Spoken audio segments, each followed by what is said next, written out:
आपकी स्ट्रेंथ आपके शत्रुओं को पगला रही है, क्योंकि जितने बोल्ड, जितने करेजियस आप आज दिखाई दे रहे हैं ना, आपके व्यक्तित्व में इतनी शालीनता, इतनी गंभीरता पहले कभी नहीं थी। क्योंकि आप तो ठहरे प्योर सोल। चालाकी और ओवर स्मार्टनेस से आपका दूर दूर तक कोई नाता ही नहीं। ना ये सारा व्यवहार दिखाना आता और ना ही इसी व्यवहार को समझना ही आपको आता था। आपकी इसी मासूमियत का फायदा आपके सो कॉल्ड अपने लोगों ने ही तो बहुत उठाया। जिन्हें आप अपना समझकर रिश्ता निभाते रहे, वे आपसे अपनेपन के अंदर दुश्मनी निभाते रहे। यह सब कुछ आपकी आंखों के सामने ही चलता रहा, लेकिन आपने तो जैसे अपनेपन का झूठा चश्मा पहन रखा था ना, पिक्चर की क्लैरिटी आप समझ ही नहीं पा रहे थे। आपके सो कॉल्ड अपने लोगों ने मीठे बर्ताव की चादर उड़ाकर आपको हर क्लैरिटी से दूर रखा ना, तो ईश्वर द्वारा आपको सोल शॉक देकर न केवल उन सो कॉल्ड अपने लोगों से दूर किया गया, आपको उनका असली रूप रंग भी दिखाया गया और आपको क्लैरिटी भी दी गई। इस क्लैरिटी की वजह से अब आप समझ चुके हैं कि आपको अपनी लाइफ में क्या तो करना है और कैसे करना है। आप समझ चुके हैं जिन भी रिश्तों में आप जुड़े हुए हैं ना, आपको वे रिश्ते भी निभाने हैं और आपको उन रिश्तों से जुड़े हुए सिचुएशंस में स्टक भी नहीं होना है। आप समझ चुके हैं कोई भी सिचुएशन परमानेंट नहीं है। अगर आज आप किसी उलझन में फंसे हुए हैं ना, तो कल आप उस उलझन से बाहर भी आ जाएंगे। अगर आज आप किसी सिचुएशन में डिसीजन ही नहीं ले पा रहे हैं ना, तो कल जब वह सिचुएशन घूम कर वापस आपकी लाइफ में आएगी ना, तब तक आपको इतना स्ट्रांग बना दिया गया होगा, आपके अंदर इतनी स्ट्रेंथ इनपुट कर दी गई होगी कि नेक्स्ट टाइम अपनी लाइफ में आई हुई उस सिचुएशन को आप जाने नहीं देंगे। आप बखूबी उस सिचुएशन पर अपना डिसीजन ले पाएंगे। इतना लंबा सफर तय कर लेने के बाद, इतने एक्सपीरियंसेस गेन कर लेने के बाद, जब आप एक टीचर की भूमिका निभा रहे होंगे ना, तब आप दूसरों को यह समझा पाएंगे कि जब वह सिचुएशन पहली बार आपकी लाइफ में दस्तक दे रही है ना, तब आपको सिचुएशन को किस तरह समझना है, कैसे एनालाइज करना है, उस सिचुएशन से जुड़ी हुई बाकी और 4 तरीके की छोटी बड़ी कंडीशंस को किस तरीके से ऑब्जर्व करना है, एंड अबव ऑल पहली बार में ही उस सिचुएशन से रिगार्डिंग डिसीजन कैसे लेना है। जो काम आप खुद अपनी लाइफ में पहली बार में नहीं कर पाए थे ना, एक्सपीरियंसेस गेन करने के बाद आप वे शख्स बनेंगे जो दूसरों को समझा रहे होंगे कि सिचुएशन के तहत किस तरीके से डील की जानी चाहिए और पहली बार में ही सिचुएशन से रिलेटेड किस तरीके से डिसीजन बना लेना चाहिए।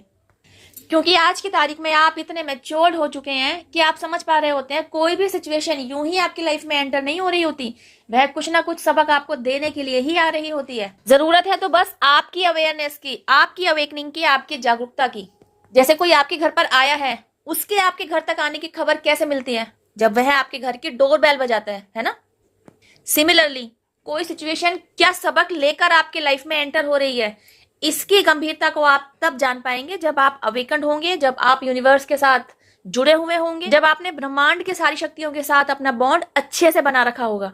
ये सारी शक्तियां, ये सारी एनर्जीज आपकी विशेष को फुलफिलमेंट तक पहुंचाने के लिए ही तो हैं, आपकी अपनी जर्नी को कंप्लीशन तक पहुंचाने के लिए ही तो हैं। तो वे हम और आप ही तो हैं जो इन्हें मान नहीं रहे होते, इनकी प्रेजेंस को इग्नोर कर रहे होते हैं, अपने अपने अहम में डूबे हुए होते हैं। इस अहम के चलते ये भी नहीं जान पा रहे होते कि ये मनुष्य जीवन जो खुद हमने इतनी मेहनत से अचीव किया है, 84 लाख योनियों के बाद जाकर हमें यह मनुष्य जीवन मिला है, सिर्फ और सिर्फ अपनी सोल ग्रोथ पर काम करने के लिए, खुद को अपलिफ्ट करने के लिए। और आप और हम कहाँ स्टक हो रखे हैं? पैसा कमाने की भागदौड़ में, एक दूसरे को इमोशनली हर्ट पहुंचाने में।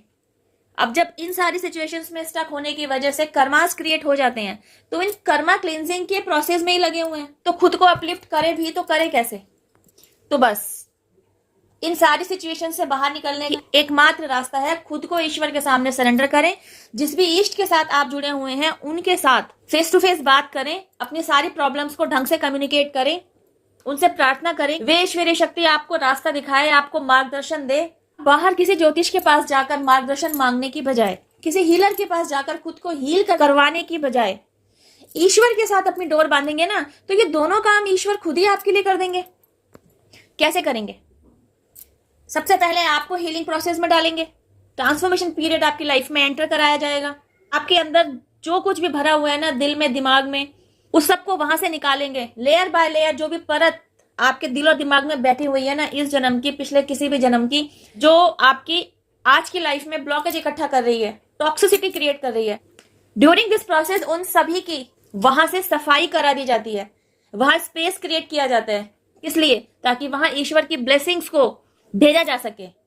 साथ ही साथ आपको भी अवेयर करा दिया जाता है कि आपको खुद किस मोड में, बने रहना है ताकि आप ईश्वरीय ब्लेसिंग्स को रिसीव करते रहें।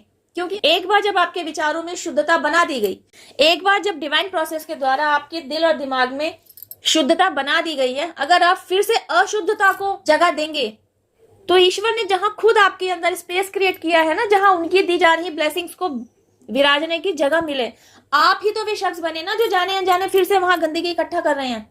एक बार जब आपके अंदर से सफाई करा दी गई तो आपकी ड्यूटी बनती है कि अब आप अपने दिल और दिमाग में किसी भी तरीके की टॉक्सिसिटी को बैठने न दें, सिर्फ और सिर्फ डिवाइन ब्लेसिंग्स के लिए उस जगह को खाली रखें।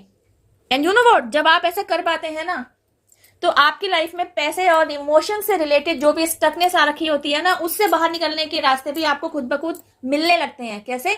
न्यू क्रिएटिव आइडियाज जो आपकी तरफ भेजे जाते हैं, क्योंकि आप इतने अवेयर हो रखे होते हैं, आप भेजे जा रहे हर एक सिग्नल को न केवल कैच कर पा रहे होते हैं, बल्कि आपको यह भी समझ में आ रहा होता है कि यह डिवाइन संकेत आपके लिए ही भेजा जा रहा है। आपको इस अपॉर्चुनिटी को जाने नहीं देना है, आपको इस अपॉर्चुनिटी को ग्रैब करना है, इस पर काम करना है और खुद को अपलिफ्ट करते हुए अपनी लाइफ को पॉजिटिविटी की तरफ लाना है, ग्रोथ और सक्सेस की तरफ लेकर जाना है। आज की वीडियो में बस इतना ही। आई होप गाइस वीडियो में दिया गया मैसेज आपको अच्छे से समझ में आया होगा। वीडियो पसंद आए तो लाइक और शेयर जरूर करें। चैनल पर पहली बार आए हैं तो सब्सक्राइब करें। कमेंट में अपने ईश्वर को ग्रेटिट्यूड जरूर दें। Thank you for watching my video. अब मैं आपसे मिलती हूँ मेरी नेक्स्ट वीडियो में। टिल देन हैव पेशेंस, रब्बा केयर, जय माता दी, take care, bye, stay blessed.